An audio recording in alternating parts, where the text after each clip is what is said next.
In our previous life, the class beauty got involved with her delinquent boyfriend and had a child. When she could hardly hide her pregnancy anymore, she found my childhood sweetheart to take the blame. I advised my childhood sweetheart not to be so stupid, but he wouldn't listen. Instead, he stood beside the class beauty and angrily scolded me for being inhumane. Later, I completely broke off our friendship with him. After graduation, I married a rich second-generation heir and became a wealthy wife, while he dropped out of school early to work and worked from dawn to dusk to raise someone else's child. When we met again at the 20th anniversary class reunion, he had white hair all over his head and smiled sadly at me. When I opened my eyes again, both of us were reborn. We went back to the moment when the class beauty asked him to take the blame. Isolde, how have you been lately? I looked at the old man standing in front of me, wearing an ill-fitting suit, looking uncomfortable with his hands and feet and almost completely covered with white hair on his head. I was stunned for a moment. Although it was a college class reunion after more than 20 years, my college classmates and I were only in our late 30s or early 40s. Everyone was in the prime of life.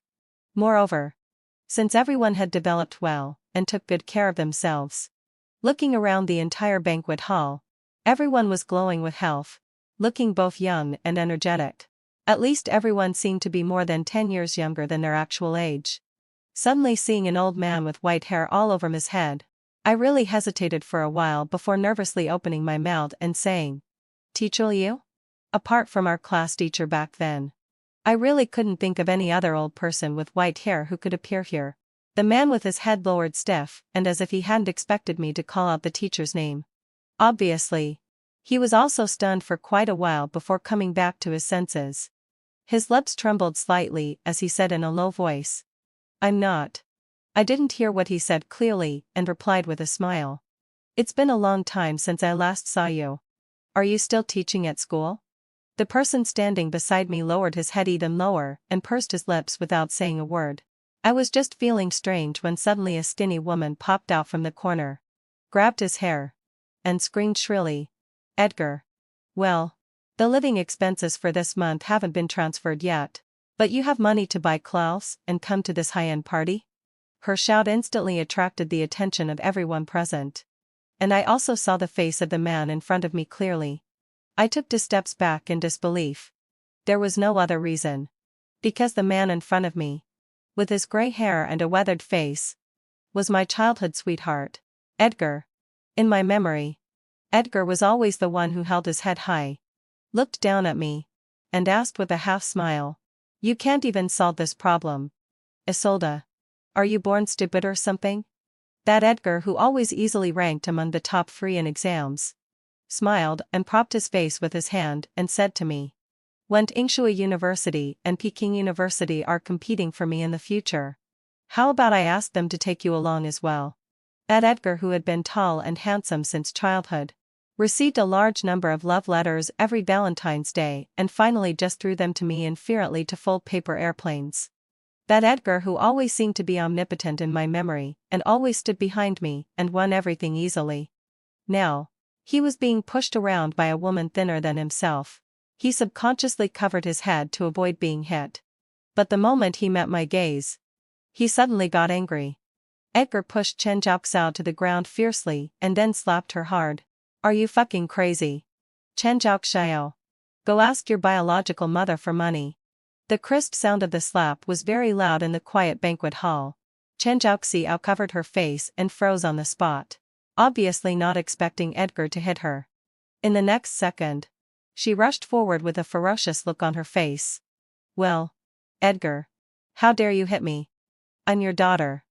I'm on the household register of your Edgar family. You should support me. If you don't give me money again, I'll call the police and say you raped me." The two of them started fighting again, and the quarreling and scolding voices grew louder and louder. Soon, let out a low sigh. Someone came forward to stop this farce and forcibly separated them. I couldn't bear to watch it and gave Chen Jiaoxiao 5,000 yuan. Chen Jiaoxiao, who had been full of resentment before, immediately beamed with joy when she saw the money in her hand and kept saying, "Thank you, auntie." Then she smoothed her brownish-red curly hair, spat at Edgar, and left directly.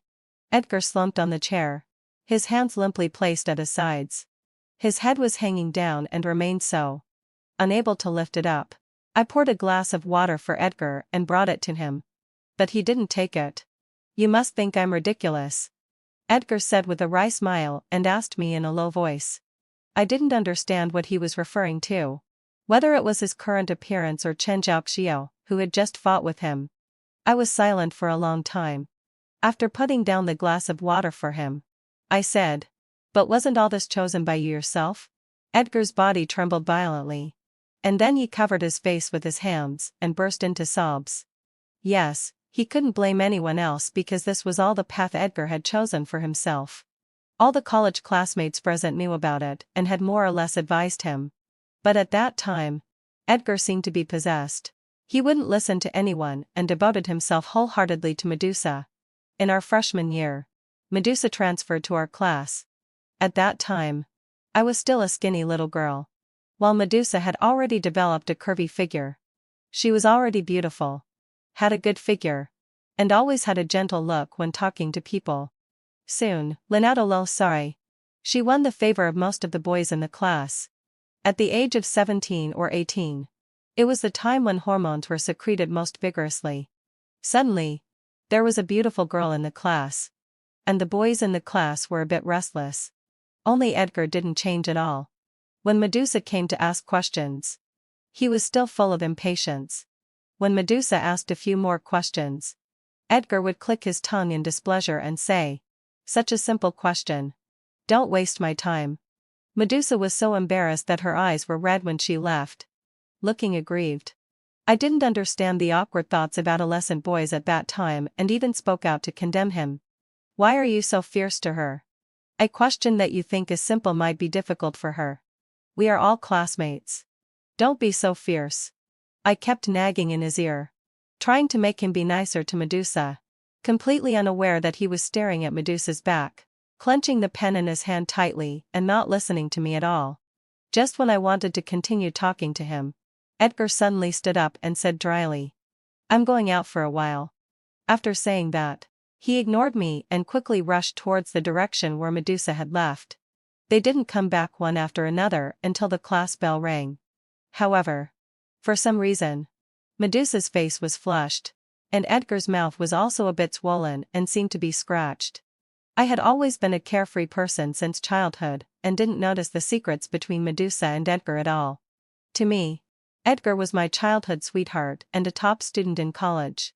And Medusa was a gentle and kind class beauty. It seemed that the relationship between them was very bad. Medusa always came to Edgar to ask questions. And Edgar always made Medusa cry and then went out coldly to apologize. Until the second half of our freshman year. A girl with colorful dyed hair rushed into our class, grabbed Medusa's hair, and slapped her twice hard. "You bitch. I let you be a mistress. I let you seduce my man." Edgar rushed over suddenly, pushed the girl away, slapped her back twice, and protected Medusa behind him. "Crazy woman." Edgar glared at the girl through gritted teeth. If Medusa hadn't held him back, he probably would have gone up to hit her again. The girl didn't waste any words. She directly took out a large stack of papers from her school bag, threw them into the air, and shouted loudly, "This slut slept with my boyfriend and got pregnant. Everyone, come and have a look." All this happened so suddenly that the classmates in the class were dumbfounded. The fluttering A4 papers floated over my head. I subconsciously caught one and was too scared to look at it again after just one glance. Because what was printed on it were all kinds of explicit kissing photos of Medusa and a yellow-haired guy. There was also a chat screenshot showing a B ultrasound report sent by Medusa. She anxiously asked the person on the other side what to do. But there was no reply. The matter of Medusa's pregnancy still became a big issue in the end. No one expected that this seemingly delicate, gentle and beautiful girl had already had an affair with a delinquent outside school early on. Moreover, she was a mistress, doing everything she shouldn't do. She also accidentally got pregnant and was found by the legitimate girlfriend of that guy and got beaten up. Medusa kept her head down and cried sadly and angrily when she was taken away by the teacher. Edgar kept staring at her, suppressing his impulse to rush out, reluctant to take his eyes off her even a little bit. I folded the A4 papers beside me, and stopped looking at what was printed on them. The matter hadn't been settled yet.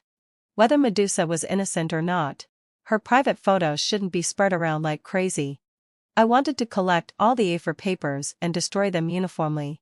Coincidentally, I saw one on Edgar's desk and was just about to reach out to take it when suddenly Edgar slapped my hand hard.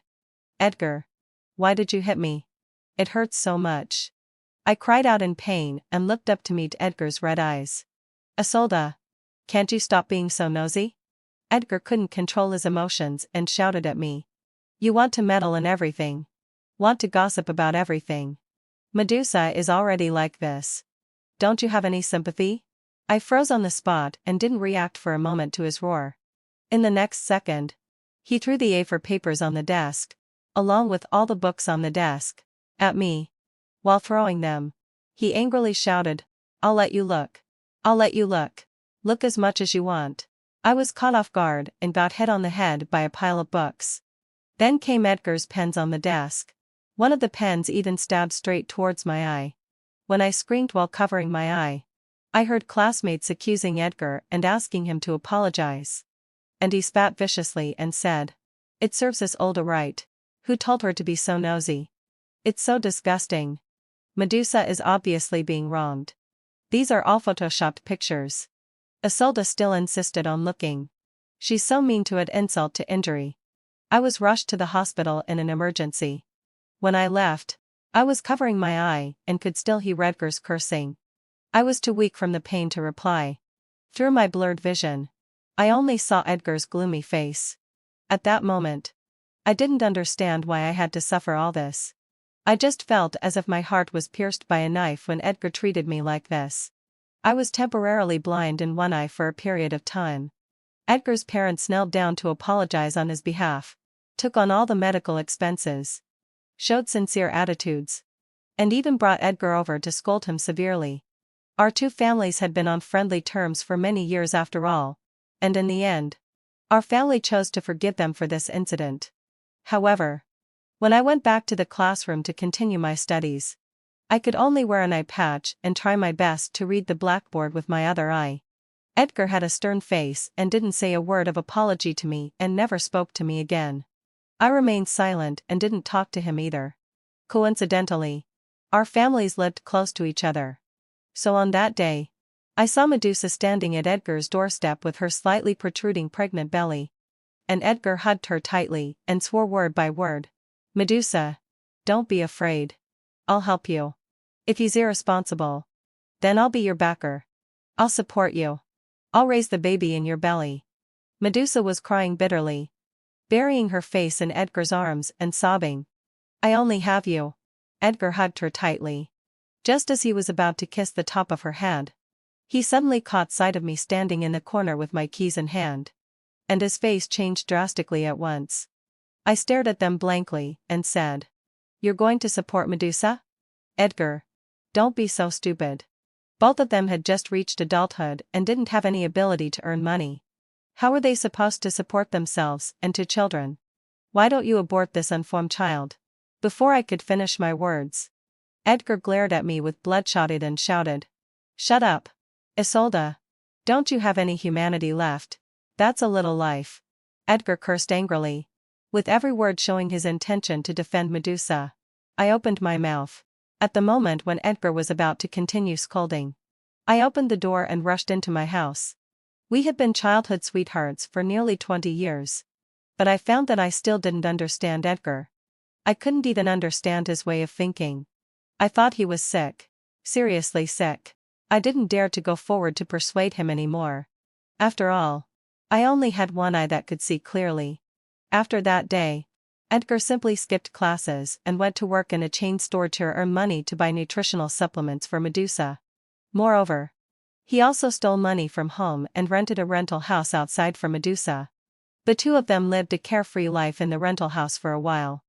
Until Edgar thought that attending classes took up too much time, and he couldn't always accompany Medusa. So he secretly dropped out of school behind his parents' backs, and the teacher directly informed his parents about it. Edgar was taken back home by his parents. During that period of time, I often heard the sound of cups smashing on the floor coming from the next door house, followed by Mr. Chen's angry shouts and Edgar's mother's crying. Edgar went from being stubborn at first to gradually compromising later. Finally, had he sold me, under the supervision of his parents, he returned to school.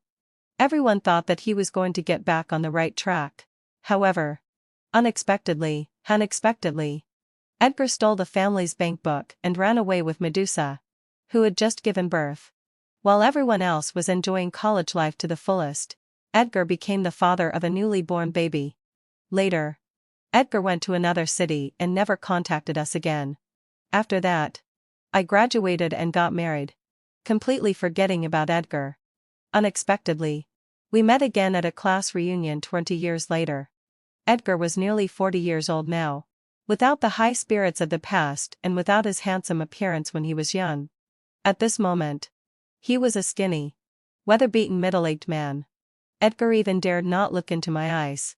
He shrank back and avoided my gaze, saying in a hoarse voice in a low tone, "Isolde, I regret it." Edgar seemed to have a lot of things he wanted to tell me. But soon, some of my good friends from college came to find me. Sorry. I showed him a faint smile and walked towards the group of college classmates standing not far away. Edgar subconsciously reached out to grab me but failed to do so. He could only watch helplessly as I walked away. And just as I walked up to them, someone grabbed my hand and whispered, "Are you okay? He treated you so badly in college. Yet you still talk to him nicely." Oh my God. If it were me, I'd want to stay as far away from him as possible. Don't bother with him anymore. Do you want to lose your other eye? Everyone said something and pulled me outside. I smiled and didn't refuse. For the rest of the night, Edgar sat alone in the corner, looking at everyone in the reunion hall desolately. Everyone was classmates. But no one took the initiative to talk to him. Everyone was no longer in their 20s. Nowadays, class reunions were, after all, places to build connections and expand networks. Who would ignore me? A valuable person to befriend. And instead choose to befriend Edgar, who clearly looked so down and out. So until the reunion ended, no one went to talk to Edgar. And he was also quite tough. He didn't leave until the crowd gradually dispersed. Then he limped towards me. At that time, I was waiting for a taxi. Edgar walked carefully to my side and asked me, "Have you been doing well recently?" This time, I heard his question clearly. I smiled and asked in return, "Do you think I'm not doing well?" "You're not smiling sincerely." Edgar sighed and said, "I can tell." The smile on my face gradually disappeared. There were headlights flashing not far away. "My car is here. I'll leave first," I said politely and took my leave. However, in the next second, that car rushed towards me at high speed. In just the blink of an eye, it rushed right in front of me. I was so scared that I couldn't move at all. Before I completely lost consciousness, I saw Edgar, who limped, rush towards me bravely. In an instant, I suddenly opened my eyes and was looking at the scorching sun in the sky. I heard someone sobbing softly and that weak sentence, "Edgar, I only have you." I suddenly raised my head to look at the source of the sound and saw the young Edgar holding Medusa in his arms. After our eyes met, his eyes lit up instantly. Then Edgar pushed Medusa away forcefully and strode towards me. He pulled me into his arms and asked with a choked voice, "You're back too, right? Thank God that I have a chance to regret." I blinked. Before I could respond, I heard Edgar's inner thoughts ringing in my mind. "Damn it, Isolde and Medusa. These two bitches. I must kill them. No, 3.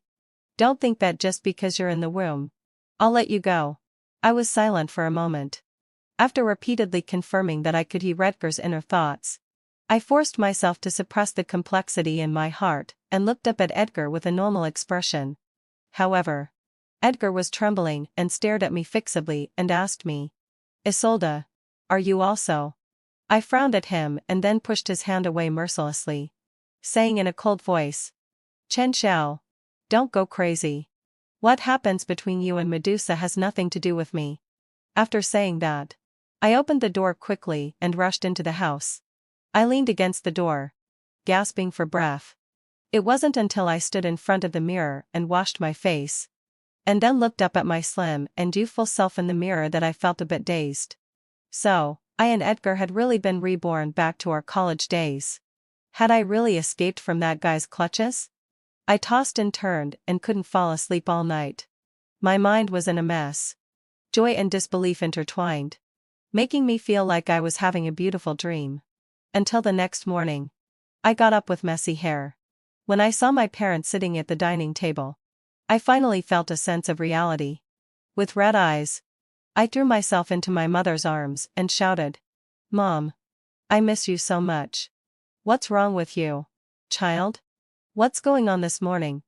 My mother hugged me affectionately. I forced back my tears and buried my face in her arms, reluctant to let go for a long time. It's so nice. My parents are still here. And I haven't been completely ruined by that guy yet. In this lifetime, I'll protect them well and live a good life. In my previous life, my parents died in a car accident. The perpetrator was drunk driving. When he saw my parents lying in a pool of blood, he clearly knew that my parents were still breathing. But he just stood by and watched unfearily, standing beside the car and casually playing with his phone while making a call to the police. He only called the police but didn't call 120. He just watched my parents die in front of him, as if he was watching to insignificant things. Later, the forensic doctor told me that actually my parents could have been saved. If the ambulance had arrived at the same time as the police car, both of them could have been saved. I was so angry that I almost lost my sanity. I wanted to take revenge and hire a lawyer to sue him. However, after seeing my crying face, the other party suddenly grabbed my hand. For no reason. The image of that person's half-smiling face popped into my mind again. I quickly shook my head to get rid of that disgusting face. I've been reborn. My parents are still alive. I won't have anything to do with that person anymore. I prepared myself psychologically. However, I didn't expect that as soon as I opened the door, I saw Edgar waiting at my doorstep. I immediately frowned, pursed my lips, and took 2 steps back, trying to walk around him. But Edgar reached out his hand to stop me, and asked with his eyes downcast, "Isolde, where are you going?" "To school." I was speechless. "It's Sunday today. It's time to go back to school. Where else would I go if not to school?" Edgar suddenly showed a big smile when he heard my words. He said, "That's right. Let me give you a ride." In fact, what he was thinking in his heart was, "It seems that Isolde hasn't been reborn after all and is still as stupid as before." If reborn, who would still think about going to school to attend those stupid classes? Of course, it's to make money. I silently moved away from him and shouted into the house, "Dad!" My dad rushed over quickly with my lunch box in his hand. When he saw Edgar, his face darkened. Before my dad could say anything, Edgar's body stiffened. He said, "Hello, Uncle," and then fled in disgrace. It seemed that he had been reborn. But he still hadn't forgotten the experience of being punched on the head by my dad again and again after he had caused trouble with my eye. Even when his head was bleeding, my dad didn't stop. "Isolde, stay away from that bastard when you see him in the future. He's out of his mind," my dad repeatedly told me. I nodded repeatedly, looking very obedient, but my dad was still worried. Since my dad noticed that Edgar had the intention of pestering me, not only did he pick me up and drop me off in person every week, he even paid out of his own pocket to apply to the school to install a surveillance camera in our classroom, under the pretext of just in case. However, my dad really overthought it. Because Edgar not only didn't pester me anymore, but he didn't even go to school classes. He stole the family's bank book and took the money to fly to Hanghouse. Edgar's mother came to my house, crying so hard that she could hardly breathe.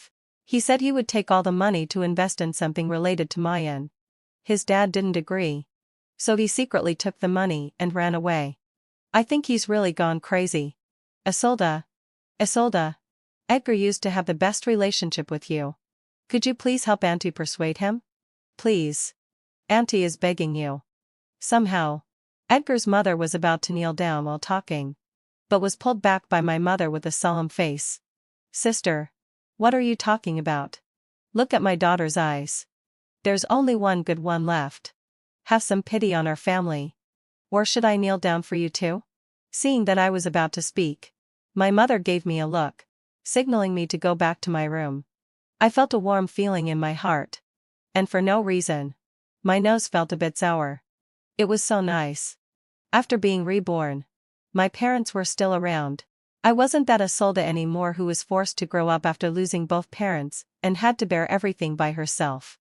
Edgar had been away for more than half a month. One night, he knocked on the door of his home, looking travel-worn. I heard from my father that he knocked on the door so loudly that he woke up all the neighbors. Everyone stepped their heads out to look. When they saw that Father Chen was so angry that he was shaking all over, and was about to slap Edgar in the face, Edgar suddenly unzipped his school bag, revealing stacks of bright red banknotes inside. Father Chen was stunned on the spot. Fortunately, Edgar's mother was a bit more sober and quickly pulled him into the house and closed the door tightly. Did he really manage to get the money? I was rather surprised. I didn't know how much money Edgar's family had, but at this time, Alabiaba had already risen and was preparing for listing. They wouldn't have taken Edgar's family's little money seriously. When I was full of doubts, Edgar came up to me with a smug look on his face. A young man in his 20s. Even though he had gotten darker, couldn't hide the youthful vitality that radiated from him. He looked at me smugly, took out a stack of banknotes from his pocket, and stuffed them into my hand. Isolde, I've made a fortune in business. Be with me. I won't treat you badly in the future. Edgar's so-called doing business was just relying on his parents' savings to buy and sell beds and hang house. He had the memories of his previous life, caught the trend of the times, and made a quick buck in hang house. I looked at the money he stuffed into my hand, pushed it back, and asked with a smile, "What about Medusa?" Edgar's face darkened for a moment, but soon he smiled again. "Stop joking, Isolde. I'm not that stupid. I won't be so foolish as to support another man's wife and child." I smiled. Edgar said nice words. But I knew that in fact, he had already rented a house outside for Medusa early on, and was willing to pamper her. Of course, Edgar didn't want to repeat the same mistakes. His inner thoughts were screaming crazily in my mind, damn it. When that bitch Medusa gives birth to the child, I'll abandon both of them and let them go to hell. I'll never let the people who made me so miserable in my previous life have an easy life. I turned sideways, avoided Edgar, and said calmly, "It has nothing to do with me. Edgar, I don't want to have anything to do with you either. Please stay away from me in the future. You don't want to go to school. But I do." I gave Edgar a deep look, and then left directly. Only Edgar was left standing there, clutching the money, with a gloomy expression. I had completely forgotten all the knowledge from college. Fortunately, there was still 1 year left. In order to keep up with others, I compressed my time and studied like crazy to make up for it. I was so absorbed in my studies that I forgot to eat and sleep. Edgar, on the other hand, took the money and disappeared for a while again. When he came back again, I saw a familiar person beside him. Edgar couldn't hide his pride and introduced the tall and aloof young man beside him to me. "Isolde, come and meet my little brother. His name is Grendel. You don't know him, do you? He's the son of the richest man in our city. And now he's working for me." I paused slightly, forced myself to suppress the shiver all over my body, lowered my head, and looked docile and weak. Grendel lazily lifted his eyelids, looked me up and down, and his gaze quickly passed over my eye covered with a medical eye patch before greeting me. Edgar boasted proudly to me about how he had used his sharp eyes to discover business opportunities, how he had hit it off with Grendel's father and got him to invest, and how he had made the other party willing to let Grendel come and work for him as his little brother. While Edgar was saying these things, Grendel was smiling beside him, his eyes slightly curved, looking friendly and amiable. Whenever Edgar got excited while talking, Grendel would also smile and applaud cooperatively. The two of them seemed like real brothers when they sang in harmony. Edgar didn't understand and thought that Grendel really admired him, so he was full of self-satisfaction. However, I could see clearly that Grendel's expression clearly showed that he was full of malicious intentions, and was ready to drag Edgar into the mire at any time. Grendel had many evil hobbies. The cruelest one among them was that he liked to praise people to the sky, and then tear them down hard to the ground, and then stand on a high place to look down on their embarrassment and misery. In my previous life, I didn't understand his actions. But Grendel smiled brightly at me.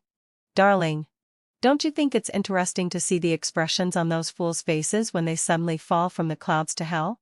Obviously, hadn't so wed sai. It's so funny. Darling. Why aren't you laughing? The man in my memory who smiled but didn't mean it in his heart gradually overlapped with the Grendel in front of me. I couldn't help shivering. Edgar went aside to answer a phone call. Grendel's gaze fell on me. And he raised his eyebrows inquisitively. Suddenly, Grendel behind me asked, "Are you also his little girlfriend?" "What?" I frowned and turned around, warning him coldly, "You can eat whatever you want. But don't talk nonsense." The young man in front of me hadn't become the cruel man who could make people die with a smile years later. I took a deep breath, tried hard to dispel the panic in my mind, and pretended to be calm. Sorry." Grendel smiled perfunctorily. "I thought you were like that pregnant girl and were Edgar's girlfriend. However, Edgar really likes you. He's so rich. Why don't you agree to be with him?" Grendel walked up to me. The 18-year-old young man was over 1.8 meters tall, and stood in front of me like a wall. I was so tired of dealing with Grendel. It made me even more upset than dealing with Edgar. "So what you mean is that among so many men in the world, I have to be with Edgar? If you have nothing to do, please go and have your head checked." I coldly walked around him. "By the way, please make it clear that women are not the kind of creatures who will die without men." I walked towards home with my head down. I really didn't want to communicate with Grendel anymore. So I didn't see the interested look in Grendel's eyes as he stared at my back, until I quickly rushed into my home. I could still hear the conversation between Grendel and Edgar outside the door. Grendel was asking Edgar, "By the way, what was the name of that girl just now?" "Isolde." Edgar repeated casually. "Didn't I just introduce her to you?" Oh, I didn't hear clearly just now. She's okay looking. She'll be more attractive when she grows up. She's just like a bamboo pole now." "Really? I didn't notice that. But she's quite interesting." The voices of the two gradually faded away. I clenched my fists beside the door. It seemed that the schedule for moving should be advanced. After being reborn, I didn't have the same lofty aspirations as Edgar. He wanted a lot of money and wanted to become a superior person by relying on the memories of his previous life. While I just wanted to help my parents avoid that accident. Stay away from Edgar. And also stay away from Grendel. That lunatic. Originally, having fulfilled my obsession, I planned to move after the end of my freshman year. But Grendel's appearance made me feel very uneasy. Especially when Medusa, with bruises all over her body and a big pregnant belly, struggled to climb into my bedroom from the balcony. That uneasiness grew even stronger. Medusa finally managed to climb over with great difficulty. She was out of breath. Just as she was about to catch her breath, she suddenly met my gaze.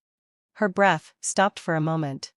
She covered her mouth and didn't dare to make a sound, and tears immediately fell down. She looked at me with pleading eyes and choked as she said to me, "Please. Don't tell Edgar. Don't tell anyone else. I'll stay here for one night and then leave. Please. I really can't bear it. He beats me every day. I've been trying to run away but couldn't. In the previous few months, Edgar had kept Medusa outside.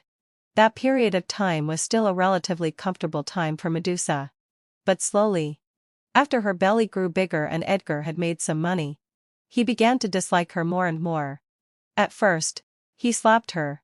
And later, he beat her with a clothes hanger, leaving Medusa covered with injuries. Medusa couldn't run away. It wasn't until Edgar brought her home and was going to let his parents watch her that she found a chance to run out. While drinking the water I handed her, Medusa told me about her tragic experiences during this period. The more I listened, the more tightly I frowned, looking at Medusa who was still crying non-stop. I asked, "Then what are you going to do next? Have you thought about it?" Medusa was a bit at a loss. She pursed her lips and said, "I just want to escape. Maybe I'll go home." No, no, no. I can't go home. If I'm in this state, my parents will definitely beat me to death. Medusa touched her increasingly round belly with a panicked expression. I don't know what to do. Medusa couldn't help crying again. I was getting a headache from her crying. I couldn't just let her be domestically abused by Edgar every day. I'll give you some suggestions. See if they work. First, you go to the police and say that Edgar not only imprisoned you but also abused you. Send him to prison. Then he won't bother you anymore. And you'll be completely safe. Then, let out a low sorry. You go home and admit your mistake to your parents. While the pregnancy is still not too advanced, have an abortion quickly. After taking a rest for a while, go back to school. This was the best solution for Medusa's current situation. How can this be okay? Medusa's eyes widened. She protected her belly and was full of disagreement. The child is innocent. How can I sacrifice my child for myself? I can't do it. I felt the veins on my forehead throbbing. I patiently analyzed the pros and cons for her again. However, Medusa just wouldn't listen. She kept shaking her head while protecting her belly. Then she looked at me warily and took a few steps back, as if she was afraid that I would do something to her precious baby in her belly. It's hard to persuade someone who is bent on courting death. Medusa had her own ideas. And I didn't bother to persuade her forcefully anymore. I simply tidied up a place in my room and let Medusa go to sleep first. You're pregnant. If there's anything, we can talk about it tomorrow. Medusa was surprisingly obedient at this moment and nodded repeatedly to express her gratitude. She lay on the small bed that I had set up temporarily, tossing and turning and making noises. I was a bit unable to fall asleep because of her movements. So I forced myself to close my eyes. After a long while, I vaguely heard Medusa sigh softly. Isolde. Actually, you're quite a nice person. But I had no choice. Don't blame me. My baby and I really need money. I was lying on my side and slowly opened my eyes. I heard Medusa say to the person on the other end of the phone, she's asleep. Bring the others and come here quickly. I'm already here. The person on the other end seemed to ask something. And Medusa replied impatiently. Yes, heading so Sildna and Session. He said he'd give us 200 Zarayuan and has already given me 50 Azarayuan. After it's done and you've taken the video of Isolde, he'll give us the rest of the money. Alright. Come to the address I gave you quickly. I'll go and open the door for you. Medusa hung up the phone angrily. As soon as she looked up and met my gaze, she froze suddenly. You weren't asleep? Medusa's voice was trembling a little. But she forced herself to suppress it. She picked up a glass of water beside her and brought it to me, avoiding my eyes and asking, would you like some water? Sure. I looked at Medusa and smiled. A nervous expression on Medusa's face immediately relaxed, and she happily brought the water to me. I sat up and looked at her approaching with a smile. The next second, when Medusa reached my bedside, I suddenly reached out and snatched Medusa's mobile phone. Medusa panicked immediately and reached out to grab it back. Isolde. What are you doing? This is my mobile phone. I didn't answer and slapped her hard across the face. You heard it, didn't you? Medusa covered her face in pain and looked at me resentfully. Yes. I heard it clearly.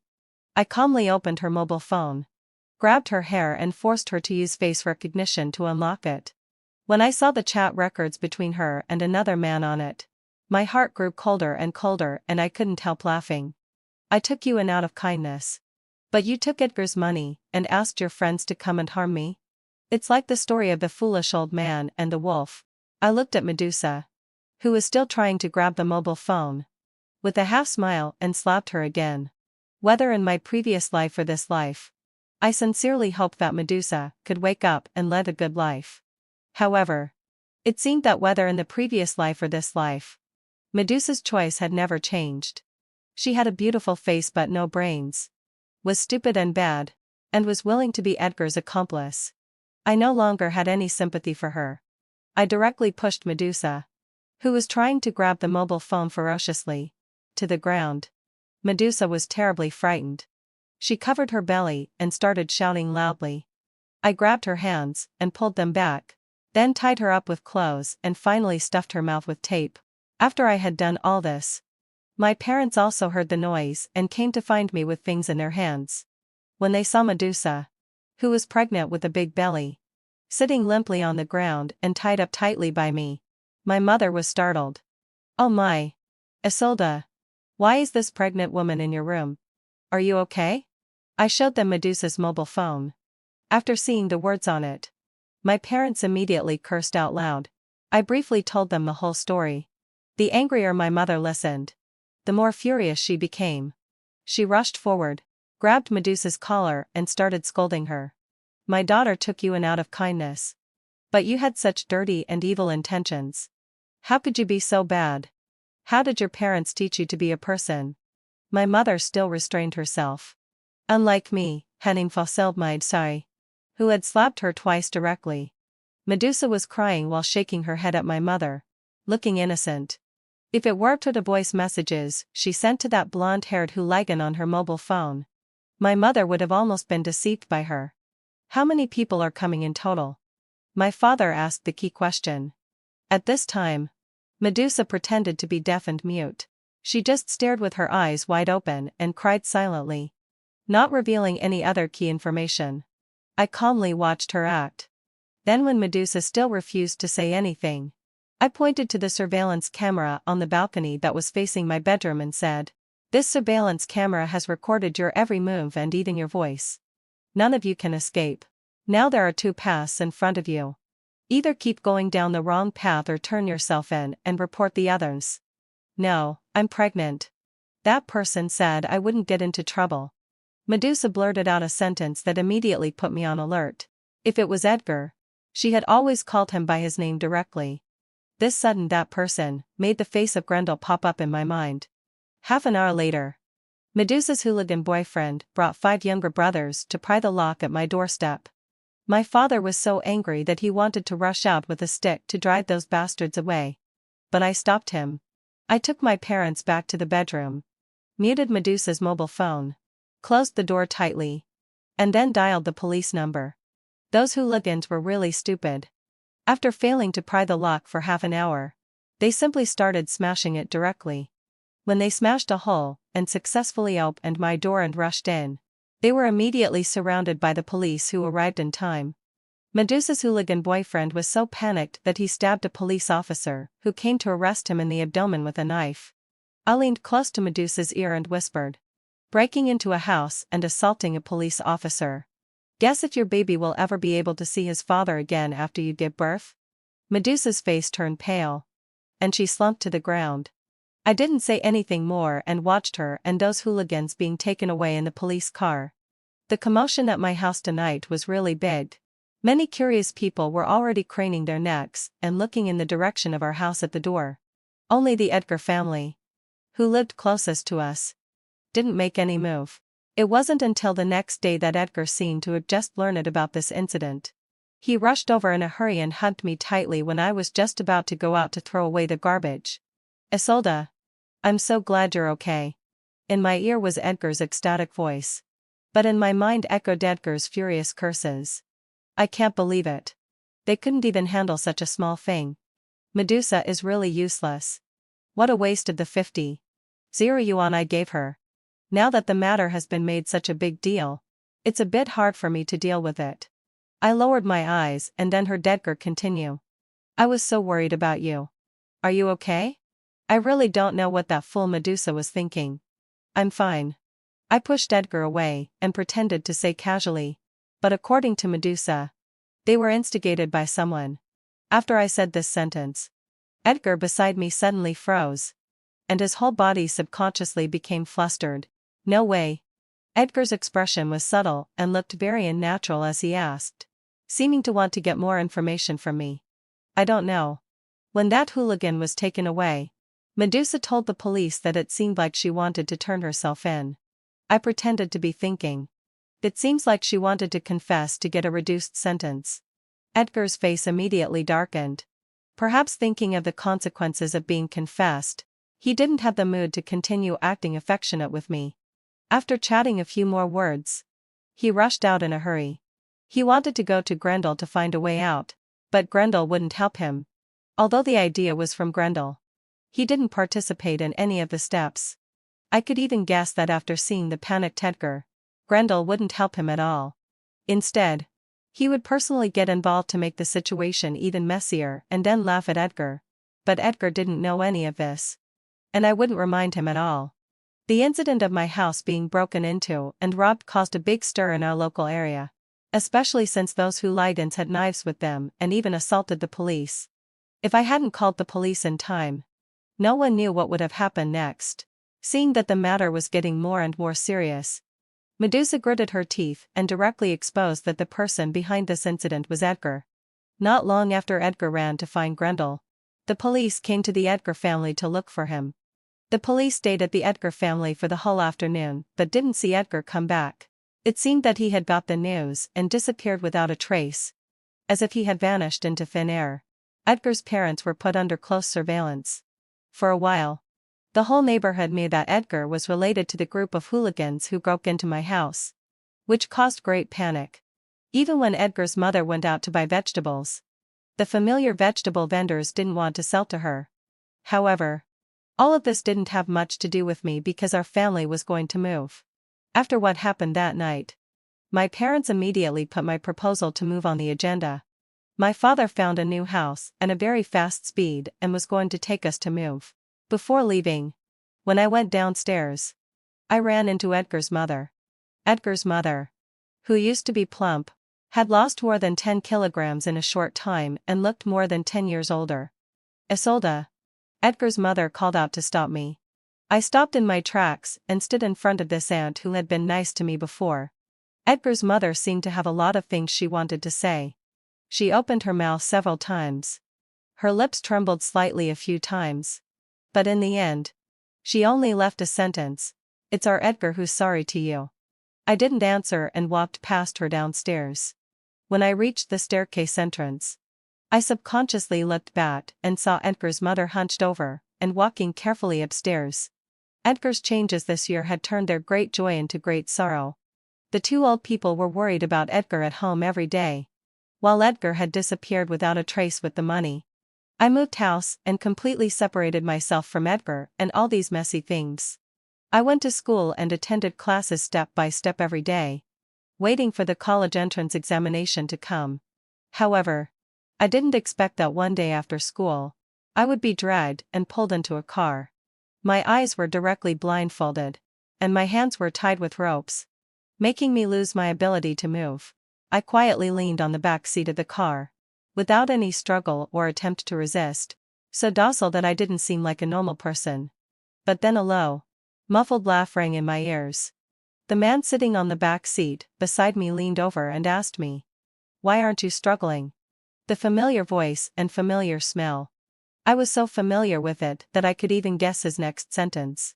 "It won't be fun if you don't struggle." Grendel's slightly regretful voice overlapped with what I had expected. In the next instant, everything in front of me became bright. I opened my eyes and saw Grendel beside me. "You knew it was me all along?" Grendel played with the hair on my shoulder and asked with a smile while narrowing his eyes. I let Grendel grope me all over without refusing or saying a word. It wasn't until he took me to the villa of the Grendel family in the suburbs, and I saw Edgar twitching on the ground in the basement that my eyes darkened. "Give me some more. Give me some more." Edgar was crawling on the ground, trying to grab the leg of Grendel's trousers with his hands, only to be kicked away by him. "What have you done to him?" This was the first sentence I asked after being tied up and brought here by Grendel. Grendel immediately showed a big smile and showed me the things behind him. "This is a wonderful new thing I've developed. Darling, do you want to try it?" I calmly raised my eyes and met Grendel's crazy eyes. "When did you come back?" I remembered that the last time we met, Grendel still had a bit of youthful immaturity and was a little less crazy than he was in my previous life. And now, apart from his still immature cheeks that hadn't fully grown, Grendel was exactly the same as he was in my previous life. His neurotic tone, crazy actions, and the mental state that could go crazy at any time. I was all too familiar with them. I was so familiar that when I saw him again, I subconsciously trembled a little. However, Grendel didn't notice anything wrong with me. Or rather, the more scared I was, the happier he seemed to be. When this fool told me that he had asked someone to bully you but failed and then wanted to beg me to help him get out of trouble. Grendel kicked Edgar again and said to me viciously, "Do you know how angry I was? Why did you have such an intimate relationship with this scumbag before? He really deserves to die." So when he came to beg me for help, I readily agreed. As long as he could be my guinea pig, I would promise to help him get out of trouble and deal with those little gangsters in the police station for him. Grendel looked at me with a smile. And when I looked at Edgar twitching on the ground, I knew that Grendel hadn't kept his promise. Only Edgar, like a fool, was too conceited and ended up falling into Grendel's trap and becoming what he was now. Are you pitying him? A pair of hands suddenly clamped around my throat at this moment. Grendel's eyes were fierce, and his hands tight and more, making it hard for me to breathe. Grendel was a complete lunatic. He only listened to what he wanted to hear and only saw what he wanted to see. In my previous life, as long as I did something that didn't go along with his wishes, I couldn't avoid being tortured. This life was different. I wasn't the canary firmly held in Grendel's palm, nor was I alone. I clenched the lunchbox bag in my hand and then swung it hard at Grendel's head. With a loud smack, Grendel was caught off guard and was beaten back several steps. He covered the blood flowing from his head. When he looked at me, there was no hatred in his eyes.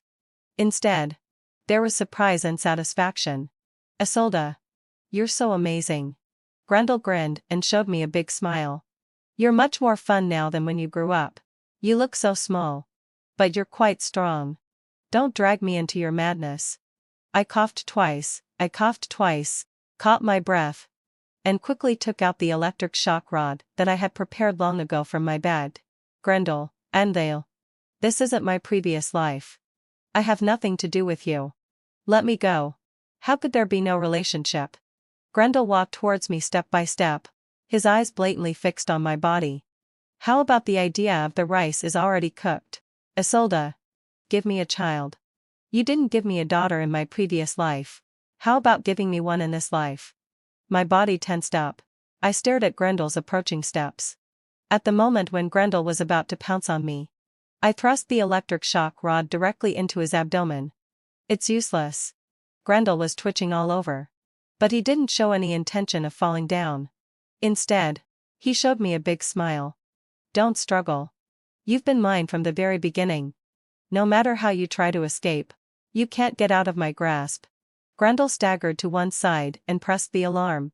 I clearly heard the sound of people running upstairs in the villa. That was Grendel's bodyguards rushing towards the basement. He wanted to imprison me just like Edgar, without anyone noticing. "Madman," I cursed through gritted teeth. I was tied up by the bodyguards who rushed over and was pushed in front of Grendel. Grendel had already recovered from the electric shock.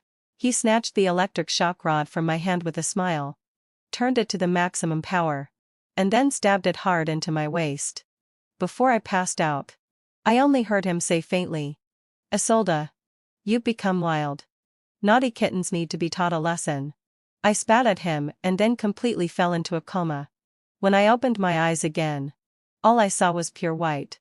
I was lying on the hospital bed, my head feeling dizzy, as if I was walking on cotton. A bit muddled. It wasn't until I saw my parents rushing in hurriedly that I felt a little more real. "Has he been arrested?" This was the first sentence I said after waking up. My mother looked at me and nodded continuously. At this moment, my heart, which had been worried for many days, finally settled down. When Edgar disappeared, I had guessed that it was Grendel's doing. Grendel's mind couldn't be understood with ordinary thinking methods. To avoid him doing something bad to me, I always put at least 3 locators on me whenever I went out. And I would report to my mother that I was safe every hour.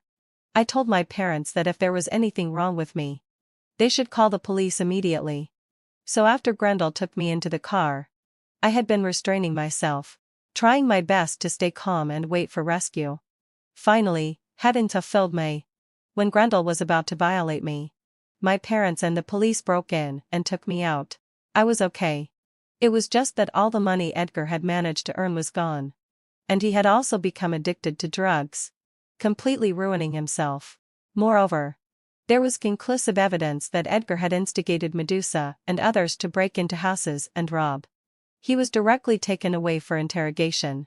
When Edgar was taken away, he struggled and shouted loudly, crying uncontrollably, "It shouldn't be like this. I started over. I should be a winner in life. It shouldn't be like this. There must be something wrong." I heard that Edgar's parents turned white-haired overnight. They went around looking for people to pull strings, and even wanted to come to our family to ask for a letter of understanding. When my mother told me this, she also looked at me carefully, as if she was afraid that I would be soft-hearted. "Mom, don't worry. I'm not stupid." I put a piece of orange in my mouth and smiled. I wasn't so kind-hearted that when others wanted to harm me, I would still eagerly go up and say I forgave them. Edgar's actions were so bad that it was originally difficult for him to escape punishment. However, he firmly held on to Grendel. He firmly claimed that everything he had done was instigated by Grendel. Grendel wasn't panicked at all. His family was wealthy and powerful, and he had hired the best lawyers. However, all the things like housebreaking and robbery, including kidnapping, were not as serious as the things produced in Grendel's small studio in the basement. In my previous life, Grendel didn't start researching these things until he grew up, unexpectedly. After being reborn, he started early and was set for 15 years in prison. The next time we met was in court. Edgar was frantically trying to absolve himself of guilt, pointing at Grendel and cursing, "He instigated me to do everything. He's the mastermind. He also stole my 500,000 yuan. He deserves to die." Grendel yawned casually, didn't say a word, and just let his lawyer answer. The Grendel family's lawyer wanted to use the excuse that Grendel had mental problems to avoid legal sanctions. Grendel's gaze swept over everyone present and finally landed on me. He raised his eyebrows and smiled at me, looking completely calm. He opened his lips slightly and said to me silently, "It's useless. My family is rich." This trial lasted for nearly 2 months. Finally, the official authority determined that Grendel had schizophrenia. He changed from the original 15-year sentence to a 1.5-year probation. Except for his proud whistle, everyone's face in the courtroom looked bad. I had a solemn face and saw Grendel walking slowly towards me. Just then, when he passed by Edgar, he was suddenly tackled by Edgar. Before everyone could react, Edgar punched him in the eye. His eyes were bloodshot as he roared, "It's all because of you. You bitch. You've ruined my whole life. Go to hell. Why are you okay while I have to take all the blame?" Edgar shouted and hit at the same time, using all his strength in every punch. The crowd immediately became chaotic. Some people immediately rushed up to pull Edgar off Grendel, but it was too late. Grendel had already fallen to the ground with blood all over his face, breathing out more than breathing in. He looked reluctantly in my direction, stared at me fixedly, opened his mouth as if he wanted to say something, but couldn't utter a single sound. Finally, having fulfilled my sigh, he closed his eyes completely. I was protected by my parents and walked out. Grendel was carried on a stretcher to the hospital, and Edgar was taken back to prison. Edgar had beaten Grendel so badly that Grendel's brain was injured, and he became a vegetable.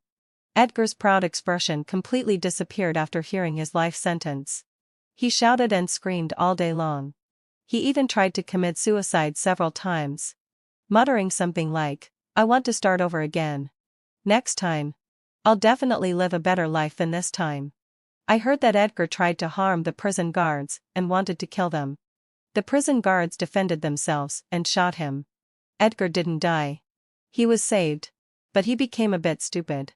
He often cried and laughed at the sky. However, all of this had nothing to do with me anymore. I finished my freshman year courses and felt relaxed.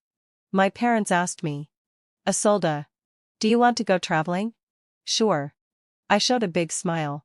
"Let's go traveling as a family." The end.